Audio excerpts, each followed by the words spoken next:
నమస్కారం చేతన్ గారు. నమస్తే మేడం. చేతన్ గారు, నరాల బలహీనత గురించి నిజంగా ఎంత చెప్పినా కూడా ఇంకా చాలా మందికి డౌట్స్ వస్తూ ఉందండి. సో దీన్ని ఏ విధంగా మనము కంట్రోల్ చేసుకోవచ్చు? రాకుండా ఎలాంటివి మనం చేసుకోవాలి? వచ్చిన తర్వాత దాన్ని ఏ విధంగా సైడ్ ఎఫెక్ట్స్ లేకుండా ఎలాంటి మెడికేషన్ తీసుకోవాలి అని. సో దీని గురించి డీటెయిల్‌గా తెలుసుకోవాలనుకుంటున్నాను. బైన్సా అంటే ఒక ఊరుంది ఓహ్! నిజామాబాద్ జిల్లాలో. ఓకే. అక్కడ నుంచి మన కాడికి ఒక పేషెంట్ వచ్చిండ్రన్నమాట. హుహు. వచ్చినప్పుడు ఏమన్నారంటే, నాకు అరికాల్లో స్పర్శ లేదు. హ్మ్. అరికాల్లో స్పర్శ లేదు. నడుస్తుంటే కొన్నిసార్లు పడిపోతా గూడా. అయ్యో! మళ్ళా ఈ కాళ్ళు మొత్తం లాగుతాయి. హుహు. తిమ్మిర్లొస్తాయి. అంటే చీమలు 1,00,000 చీమలు గలిసి హ్మ్. మొత్తం నా కాళ్ళని బైట్ చేస్తున్నాయి. హ్మ్. అట్లాంటి ఫీలింగ్ వస్తది నాకు. తొడ ఓకే. భాగంలో నొప్పులున్నాయి నాకు. హ్మ్. మళ్ళీ నడుము భాగంలో నొప్పి. ఓకే. ఇవి వింటే మీకు ఏమనిపిస్తది? అరే! పక్కా ఈయనకు నరాల నొప్పి ఉంది. ఓకే. నరాలు ఇక్కడ ఎఫెక్ట్ అయినాయి. కానీ యాక్చువల్‌గా ఏందంటే, హ్మ్. ఈ పేషెంట్‌కి డీజనరేటివ్ డిస్క్ డిసీజ్ ఉంది. ఓహ్! డీజనరేటివ్ డిస్క్ డిసీజ్ అంటే హ్మ్. నడుము భాగం, మెడ భాగంలో హ్మ్. ఏదైతే స్పైనల్ కార్డ్ ఉంటది, హ్మ్. మెయిన్ నరం అది మన బాడీకి.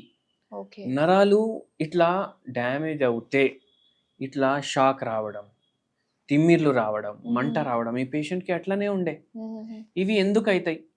నొప్పి అన్నా ఉండాలి, హ్మ్. లేకపోతే స్పర్శ అన్నా ఉండొద్దు. హ్మ్. కానీ ఇట్లా తిమ్మిర్లు రావడం, మంట రావడం, షాక్ కొట్టినట్టు అవ్వడం, ఇవన్నీ దేనికి కారణం? షాక్ ఎప్పుడు కొడతది? కరెంట్ పాస్ అయితే కొడతది కదా! అవును. కరెంట్ పాస్ అయితే కొట్టదు. అంటే ఏదైనా మీరు వైర్ పట్టుకున్నారనుకోండి. హ్మ్. కరెంట్ చక్కగా పాస్ అవ్వకపోతేనే మనకు షార్ట్ సర్క్యూట్లు అవ్వడం, హ్మ్. ఇవన్నీ అయితాయి కదా! కరెంట్ వైర్లలోకెళ్ళి చక్కగా పాస్ అయితే ఏమైతది? బల్బ్ వస్తది, టీవీ నడుస్తది, అవును. ఫోన్ ఛార్జింగ్ ఎక్కుతది. హ్మ్. అవునా కాదా? హ్మ్. నిజంగా నిజమైన కరెంట్ పాస్ అయితది మన బాడీలో. ఓకే. అది ఏడికెళ్ళి పాస్ అయితది? మన బ్రెయిన్ స్పైనల్ కార్డ్‌లకెళ్ళి మొత్తం బాడీలో పాస్ అయితది. ఓహ్! అందుకే నరాలు కరెంటు తీసుకొని పోతాయి. హుహుహు. ఇప్పుడు నరాలు ఎక్కడైనా ప్రెస్ అయితున్నాయి అనుకోండి. హ్మ్. ఇప్పుడు వైర్ ప్రెస్ అయిందనుకోండి. హ్మ్. కరెంట్ చక్కగా తీసుకపోతదా? పోదు లేదు. గదా! దాని మీద ప్రెషర్ పడుతుంది. తీసుకపోదు. హ్మ్. అట్లనే అయితది. ఇప్పుడు నడుము భాగంలో, మెడ భాగంలో ఏమైతుందంటే బొక్కలు ఉంటాయి. హ్మ్. ఏ బొక్కలు? వర్టిబ్రల్ కాలమ్ అంటారు దాన్ని. హుహు. ఇప్పుడు ఒకటొకటి ఇట్లా ఉంగరం లాగా ఉంటది. ఓకే. ఈ ఉంగరాలు కంటిన్యూస్‌లీ అన్ని ఉంగరాలు ఉంటాయనుకోండి లైన్‌ల. హ్మ్. ఈడికెళ్ళి కింద వరకు. అవే పూసలు అంటారు గదా! ఆ! ఆ! ఉంగరాలుయే అనుకోండి మీరు. ఓకే. L4, L5లో ప్రాబ్లమ్ ఉంది. ఆ! అంటే ఏంది? బొక్కలున్నాయి 2. L4 ఒకటి, L5 ఒకటి. ఓకే. ఉంగరం లాగా ఉన్నాయి అవి. దాని మధ్యలోకెళ్ళి ఇప్పుడు ఉంగరం ఏం పోతది? ఏళ్ళలో ఓహ్! పోతది గదా! ఆ! ఒక పెద్ద ఏళ్ళు ఉందనుకోండి. ఇక్కడి నుంచి నడుము వరకు, కింద వరకు. హ్మ్. మొత్తం ఉంగరాలు పెట్టిండ్రు దాంట్లో. అబ్బబ్బా! దాన్ని వర్టిబ్రల్ కాలమ్ అంటారు. ఓకే. అయితే వర్టిబ్రల్ కాలమ్ ఏదైతే ఉంగరాలు ఉంటాయి గదా! హ్మ్. ఇవి జర డ్యామేజ్ అయినాయి అనుకో. అంటే ఎందుకు అవుతాయంటారు అలా అసలు? ఎందుకవుతాయి? ఇప్పుడు కొందరు ఫిజికల్ యాక్టివిటీ చెయ్యరు. ఓకే. మొత్తం రోజు కూర్చొని ఆ! చేయడం పని.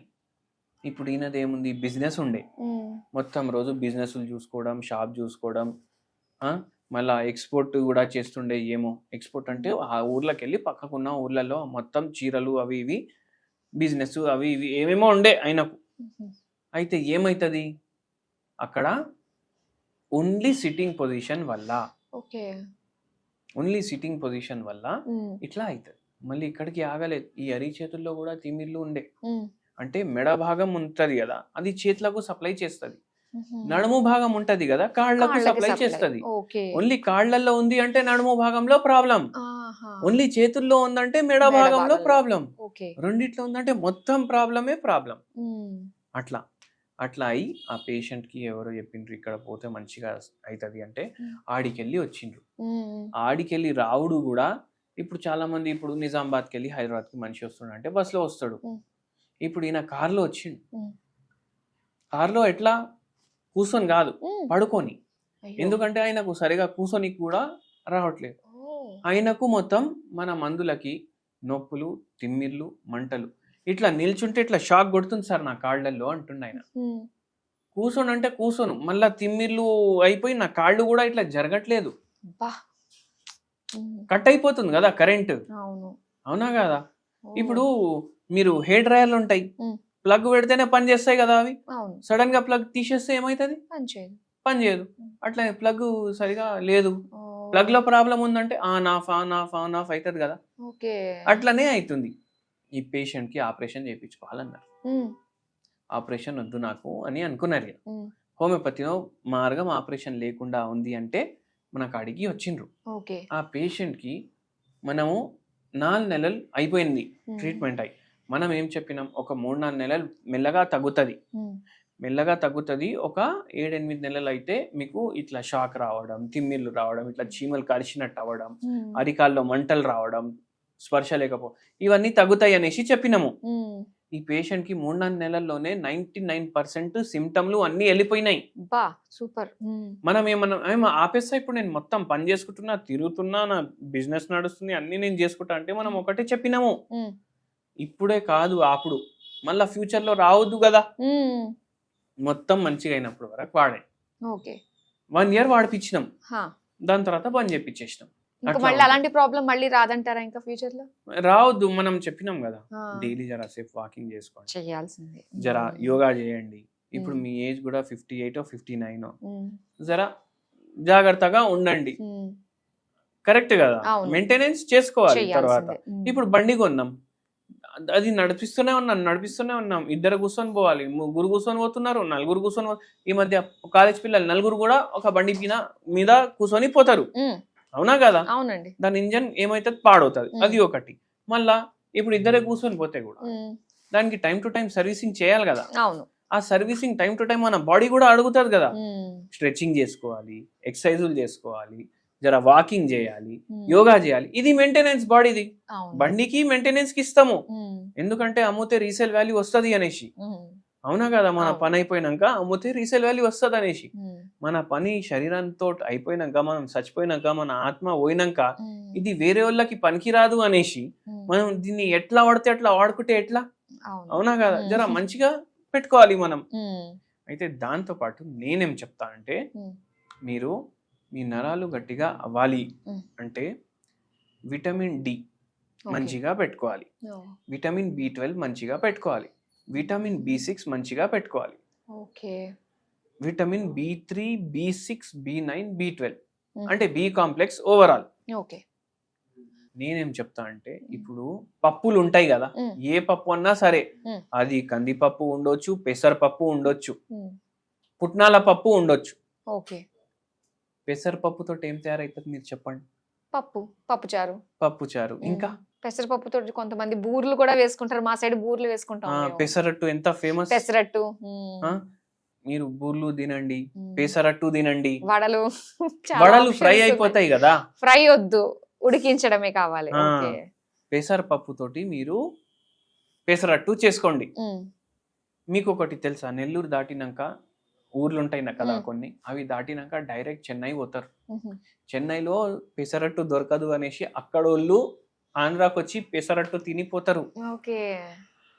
మీకు తెలియదు కదా ఇది. అవును, అంత అంటే బార్డర్ లో దొరుకుతుండొచ్చు, చెన్నై నుంచి ఒక 50-60 కిలోమీటర్లు, కానీ పెసరట్టు కోసం వస్తారు అంత దూరం వేరే వస్తున్నారు. వేరే కాడకెళ్ళి మన రాష్ట్రంకి ఆ, పెసరట్టు తినడం.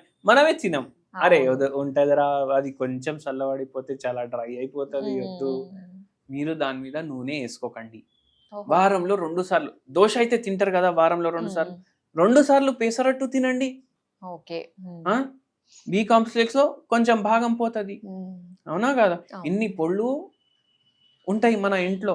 ఉమ్, అవునా కాదా, అవును. పుట్నాల పొడి మీరు 2 బుక్కలు రైస్ మీద వేసుకొని కొంచెం నెయ్యి వేసుకొని కలుపుకొని తినండి. ఉమ్, B12 పోతుంది, B6 కూడా పోతుంది. బా ఎంత కమ్మగా పోతుందో చక్కగా మనకి. ఆ. ఆ, అట్లా పుట్నాల పొడి, అట్లా పప్పుతోటి మీరు అవి తయారు చేసుకుంటారు. ఉమ్, మళ్ళా ఏమంటారు, ఈ పనీర్ ఉంటది కదా, ఉమ్, అది కూడా కన్జ్యూమ్ చేయండి వారంలో ఒక 2-3 సార్లు. B12 పోతుంది.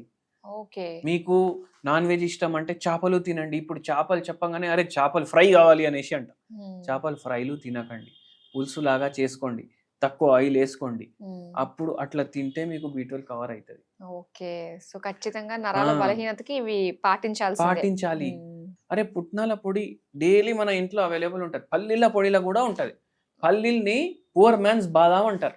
పువర్ అవునండి. మ్యాన్స్ బాదాం అంటే బాదాంలో ఉండే గుణాలు మీ పల్లీలో కూడా పల్లీలో ఉంటాయి. ఉంటాయి. ఉమ్, అది మనం ఎట్లా మర్చిపోతాం చెప్పండి. అవును. అవునా కాదా, ఉమ్, దాంట్లో విటమిన్ B కాంప్లెక్స్ ఉంటాయి ఎన్నో దాంట్లో, ఉమ్, అవి తీసుకోండి. ఓకే. అట్లా అట్లా సాల్వ్ అయిపోతుంది మీది నరాల పరేషాని, అంటే హెల్ప్ అవుతుంది మీకు జర. అవునవును. దాంతోపాటు మందులు వాడాలి, చెప్పేది ట్రీట్మెంట్లు చెప్పించుకోవాలి, కానీ అవి హెల్ప్ చేస్తాయి మీకు. అవును, ప్రివెన్షన్ ఇస్ Nutrition బెటర్ కూడా- దెన్ క్యూర్ అంటారు కదా. సో preven- ముందుగానే ఇలాంటివన్నీ మనం చేసుకుంటే అన్ని సఫిషియెంట్ గా ఉంటాయి అనిపిస్తుంది అసలు. ఇప్పుడు అందరికి బర్గర్లు కావాలి, పిజ్జాలు ఆ. కావాలి, పిల్లలకి కూడా. అవును, పిల్లలకి ఎందుకు, మనకు కూడా. అంతే, ఆకలి మన బట్టే అయితే. వాళ్ళు అట్రాక్ట్ అవుతున్నారు. ఇప్పుడు ఎవ్వరు తింటలేరు అనుకోండి ఆ. పిజ్జాలు, బర్గర్లు. అందరు పెసరట్టులు తింటున్నారు, పుట్నాల పొడి దోశ తింటున్నారు, లేకపోతే పుట్నాల పొడి ఏమో రైస్ లో కలుపుకొని తింటున్నారు. అంటే ఈ పిజ్జా దుకాణాలు ఉంటాయా? అసలు లేవు. మనం కొంటున్నాం కాబట్టి అవి ఉంటున్నాయి. చాలా బాగా చెప్పారండి. నిజంగా మనం అనుకున్నట్టుగానే prevention is better than cure అని. సో ప్రతి ఒక్కళ్ళు కూడా మర్చిపోయిన మన ఆహార పదార్థాలని కనుక ఇంక్లూడ్ చేసుకున్నారంటే ఇలాంటి రోగాలు అసలు నిజంగా అవును, రావండి. కొత్త పిజ్జా కొత్తవి వాళ్ళు అన్ని కూడా వింటున్నాం. పెసరపప్పు తోటి పిజ్జా తయారు చేస్తారు అప్పుడు. అవును, అవును కదా, నిజమే. అంతే కదా. అవును. సో చాలా చక్కగా మాకు తెలియజేసినందుకు ధన్యవాదాలు.